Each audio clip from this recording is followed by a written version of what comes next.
Okay, sorry about that. Okay, yes. let's get to the film Apocalypse. So basically, this movie opens, and it's actually not X-Men; it's actually The Mummy. I don't know if you knew that, Dave. They actually were talking to the team that was doing the Tom Cruise reboot. Is that Billy Zane? I have this. I have this. Maybe this isn't the right terminology. Everybody I'm drink gonna for go that. ahead. I'm gonna print my first draft of this. So I call it exploitative filmmaking, and I think exploitative usually is when it comes to humans, like people. So Bryan Singer, maybe not the best terminology after that opening, but whenever for me, I think the best example of exploiting real events of the past for your dramatic purposes is just think about this.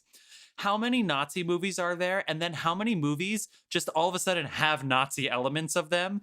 Like every superhero movie dates back to the Nazis, and it's like, well, we need some circumstances and stakes. And when were the stakes higher than when the Nazis were clearly bad and we were clearly good? Good versus evil. We won. Everything's great. So we just every year there's a new Nazi film, and it drives me insane. Going back to Egypt for this film to start it out, because here's the truth. X-Men is all about the genetic mutation, all right? And the Bryan Singer film X-Men 1, I can't keep saying his name, fuck.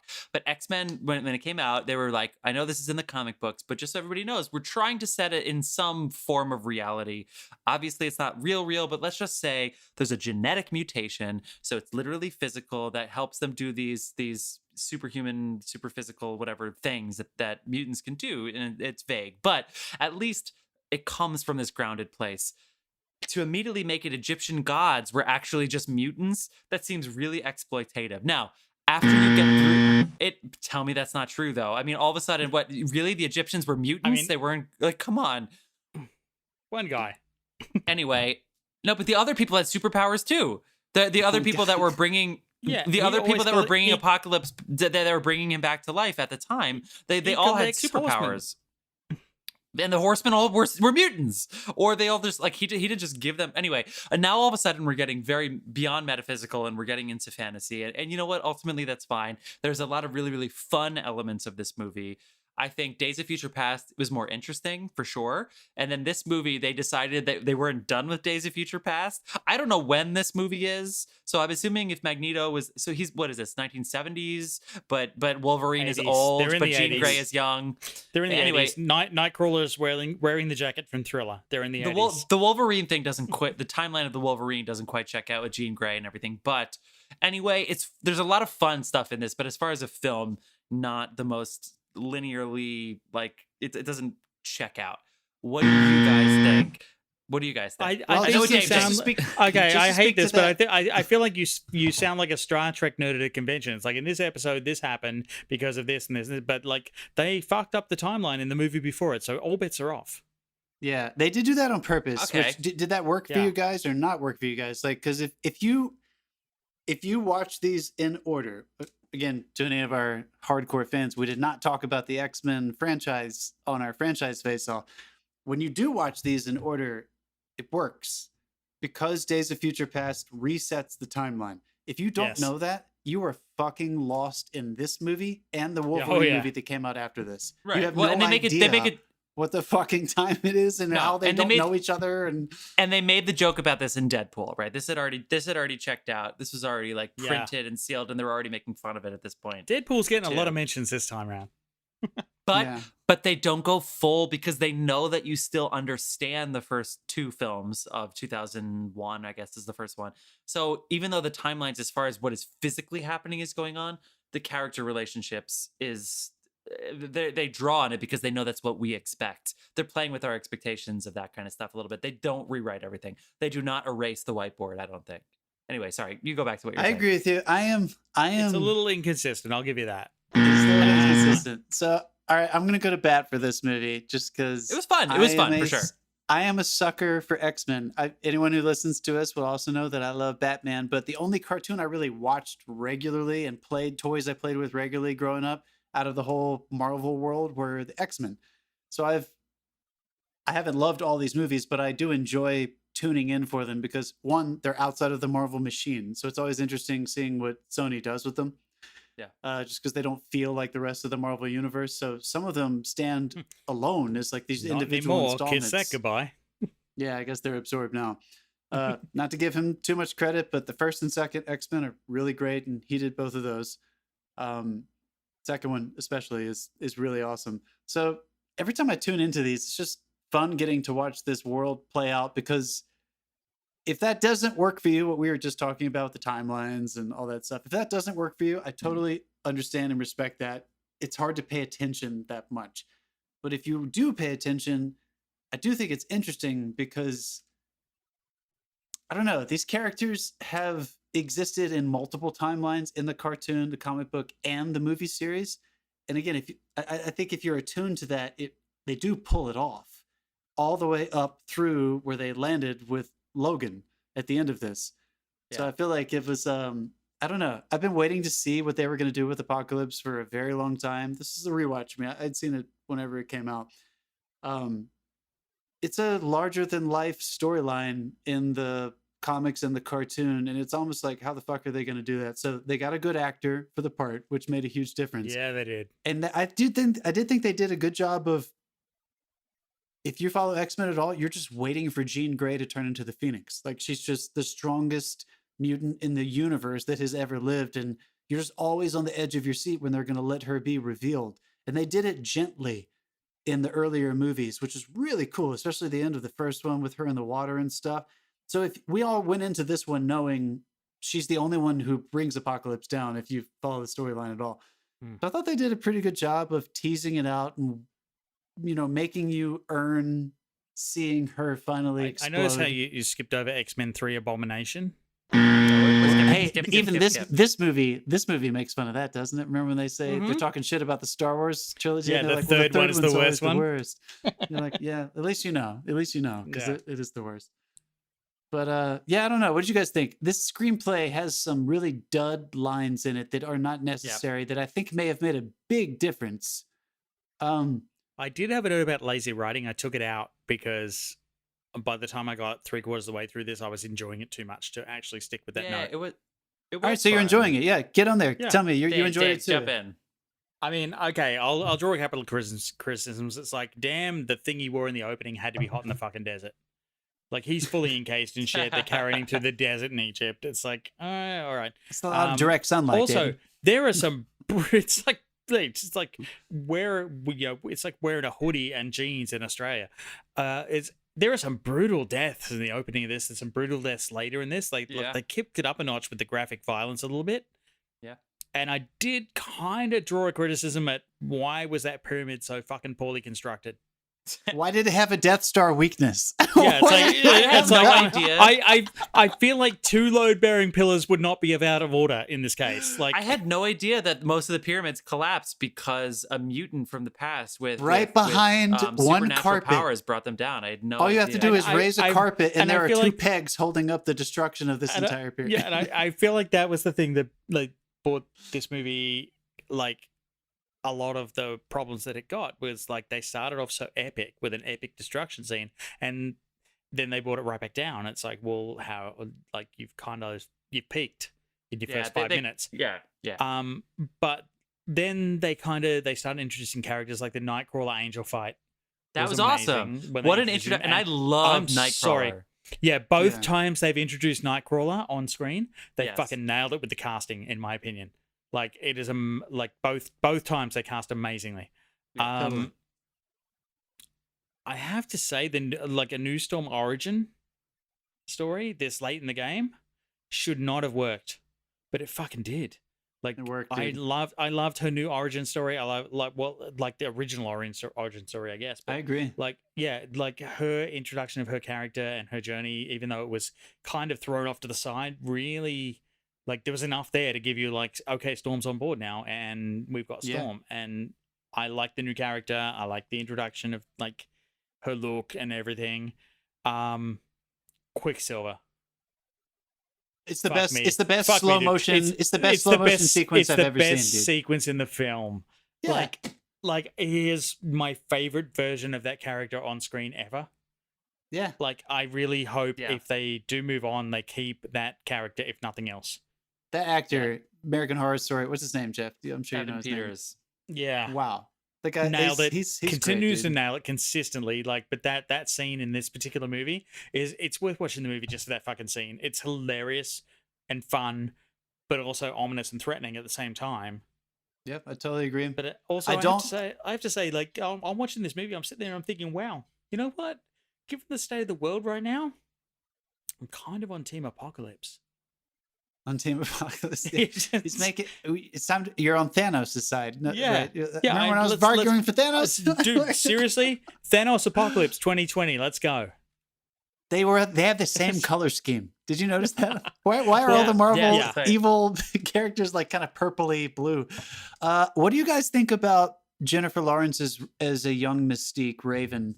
I didn't love her in the first one. I didn't love her in this one, and I'm not faulting her. I just don't know if I like her cast in that role. I thought it was great. It didn't bother you at all? I really liked Rebecca Romaine Stamos in the originals. No, that was and great. I don't feel but like Jennifer Lawrence is a younger version of that. I mean, I felt like she did a great job. I don't know who else I would have wanted. I didn't. She's a good actor. She's a great actor. It's not that at all. It just didn't quite sync for me. But they also didn't know she's clearly a huge star, and she's Mystique, who is dressed in blue, and they've always been having to grapple with that. Well, you have the greatest star under contract for 3 films. Not to mention she obviously had a breakup, although they worked through that has nothing to do with the film or the filmmaking or anything. But they clearly like had her, and so they needed her in her skin. Right now. I can't hear him. They almost heavy-handed with like showing her, almost heavy-handed with showing her physique, if you will. In her first entrance, because they were like, we got the star, she's under contract, and that's actually her. That's really her. She's not in blue, and look at her. So they did that a little bit, and they gave her the storyline where they made her in Idol, and that comes from the movies before, obviously. And I kind of felt this way with Hunger Games 3 and 4, where it's basically like the writers didn't necessarily know what to do with her, so they relied on her to make up. So they were really relying on her. It was almost like they were praising her while they were writing for her, if that makes sense. And I felt like that happened in this movie, where she had the hero effect, where she was like the hero who returned home, sort of thing. And it was a good element for people. I'm sure it made the producers happy to see it on the script, but I don't know if she had a lot to play with that would have. There was nothing interesting in it. I'll put it that way. I mean, they tell you, like, because I made some disparaging comments about this film, and I think the reason was that I listened to the online interpretation of it, like that everybody bagged the fuck out of this, the world around. It's like, it sucks, it's abysmal. We even had one of my friends, AJ from Australia, comment that this film is atrocious. And I listened to like all the earlier stuff, and I watched this on a long haul flight to Australia when I was like, it was the 3rd movie in. I'm on a fucking 60-hour flight. I'm half asleep. I missed half the stuff, and I really did this movie a disservice because on a rewatch, this is actually a really it's a good film. It's a great villain performance. It's awesome introduction to new characters. The 46% on Rotten Tomatoes is really fucking undeserved, in my opinion. I think so too, dude. I'm glad you said that, because I remember when I saw this when it came out, and I remember thinking, this isn't great. It's not as good. It's certainly not as good as the best X-Men movies, Days of Future Past, X-Men 2, and maybe X-Men 2 is, you're never Origins, if you like those. Yeah. But it's not bad. It's not bad. It's not X-Men 3. It's definitely not a bad movie, and I feel like everybody talked a lot of shit about it. Yeah, I sat there and I enjoyed it. They got all these interesting characters involved. To your point, I know what you mean about like this movie's The Mummy, but I'm a sucker for anything from that era, that time period. And I thought they pulled it off. I would have been a little more satisfied if it was a different civilization than Egypt. If it was like Babylon or anything early civilization. It didn't have to be Egypt, but I guess they did obviously have to bring home the point that he was called Ra at one point. So at some point he was literally what we think of as God. And again, it didn't bother me at all. I totally bought it. Like, he was God. And what do you guys think about, so let's just bring it back. Let's just zoom out just a little bit. I have always been super attracted to X-Men because this comic book grew out of the civil rights movement, about people, the themes of people feeling that they don't belong and how do they navigate being a part of civilization. And once again, it all boils down to the relationship between Eric and Xavier, Magneto and Professor Xavier, and they brought it home for this. Fassbender finally got to like bust his acting chops a little, like Mm-hmm. I mean, everything that happens was confronted to him in Poland, it was like that was a great the scene. performance. It took me back to the conversations we were having with the franchise stuff. Like when a theme is good enough, and the acting has to be there too. Obviously, all the elements have to be there, but the acting has to be there too. When a theme is strong enough, it's inexhaustible. And every single movie, it comes back to Eric, Magneto, you don't have to do this. No one has to take on the pain that you have been given. It's not fair that it's come to you, but no one else deserves what you have had to receive. And every single time, with the good ones, the 3 or 4 really good ones within this franchise, it lands and it makes you feel that way. So I'm not a huge fan of the very last moment of this film where Jennifer Lawrence is telling them, "You're X-Men now, and we're training." But that last moment between that was Xavier a setup and Eric, for a sequel, if I've ever heard one. definitely.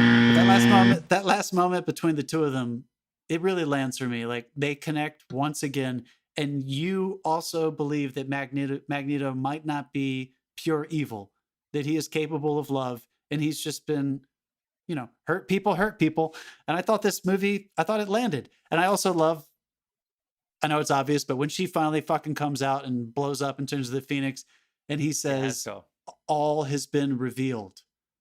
That like his only actual mission was to discover the pure like power. I thought it landed. I really did. I thought Oscar was fantastic and emotionally. She's the one that's going to complete my mission. Yeah. Yes, like she is what I've actually been searching for. She trumped me, for lack of a better word. I'm sorry, America. It's a fun movie. So back to our franchise thing where we were talking about rewatching full franchises. We did not include X-Men. We went with Avengers, and we just put this off to the side. But this is not a. You know what? It doesn't even necessarily feel like the final installment. You know what I mean? So actually, it segues really well into Logan. And they kind of set it up and I had no idea. Dark Phoenix happens as well. Like Dark Phoenix. This leads directly into Dark Phoenix. Again, I watched that on a plane, and given the experience I had with this one, I'm going to rewatch it this week. Yeah. Logan was excellent, for sure. But this, especially in context of the previous 2 films. And they're really interesting characters, really, really great. That Quicksilver we talked about at the slow-mo is really special. Dave, the way Cyclops splits the tree, like there are some really, really interesting sequences that are done. James McAvoy as well. Like I love him. Jimmy Mack. Yeah. I know I'm giving some shit about Jennifer Lawrence, but that's not her, I'm not super passionate about that. I'm not even super passionate about it. I think across the board, the casting is actually really strong. Nicholas Hoult is Hank McCoy is Beast. We talked about Oscar. Rose Byrne, I liked her in the other one too. Evan Peters, the kid who plays Cyclops, I don't even know who plays him in this one. Ty Sheridan. I thought everybody was... He was in Ready Player One, which was not a great Steven Spielberg film. Sorry, Steven Spielberg, but he's the lead in Ty Sheridan. Fuck you, it was. And then let's talk about her, because we haven't talked about it yet. That's like my 3rd favorite movie ever. You're your goddamn mind. It was okay. Just for Sophie Turner. Let's talk about Sophie Turner. Let's talk about Sansa. Did you guys like her in this? I think this was the first thing I saw her in outside of Game of Thrones. Is that true? This is the first big movie she's been in outside of Game of Thrones, right? I liked her. She didn't bother me at all. I love the woman who plays Jean Grey in the early ones, but I really liked her. She actually studied her for this role, so like didn't bother me at all. I thought she was just fine. I totally bought it. I enjoyed it. When she fucking walks out, I was like, give it up. Yeah. I liked it, you guys. This was not a bad movie. We redeemed this movie. Is good. Fuck anyone who talks shit about this movie. Go and watch this movie. Disney Plus. It's right now. Disney it's Plus. there. It's you know what else? It bit me right in the ass, too. I'm definitely going to watch some X-Men movies this week, you guys. This movie, I watched it and I was like, damn it, this movie's not that bad. I kind of want to watch some more X-Men movies. Well, now that you have Disney Plus, it's so easy to dive in. Yeah, just skip X-Men 3. You mentioned it, Dave. I think you said it didn't quite work for you. That Wolverine... Who was that? Which one of you said the Wolverine thing didn't quite work for you? Me, because the timelines were confusing. Yeah, but it's okay. Yeah. But did you mind what because actually it was a happened? prequel. It was an arrival thing. The Wolverine for sure. That was fun. Yeah, the Wolverine film didn't work for Ryan Reynolds either, really, because he paid it out in Deadpool. Well, you didn't like the moment though. In the theater, I remember people applauding. It was awesome. Yeah, for sure. But you didn't like. Yeah, I mean that finally that was the seed. That was the that was the first connection between Jean Grey Yeah, I wish- and Wolverine. Yeah, Like, yeah. No, that makes sense. It checks out. I that wish they kinda didn't have the touched me. cheesy line beforehand. They were like, "It was a man who's lost a part of himself," and then he comes out. Like, I wish they didn't have that. But yeah, it was really cool. It was A cool. lot of cheesy lines. When Jennifer Lawrence, not a cheesy line, and this actually touched me. I actually rewound this moment. When she slices Apocalypse's throat and like, you think she's going to die. That touched me, dude. Spoiler. Yeah. That got me. Oh, come on. Who gives a shit? X-Men Apocalypse. Watch this fucking movie. It doesn't fucking Thanks matter for making at all. it to the end of this podcast, everybody. That's Next week. not the end of the movie. Yeah.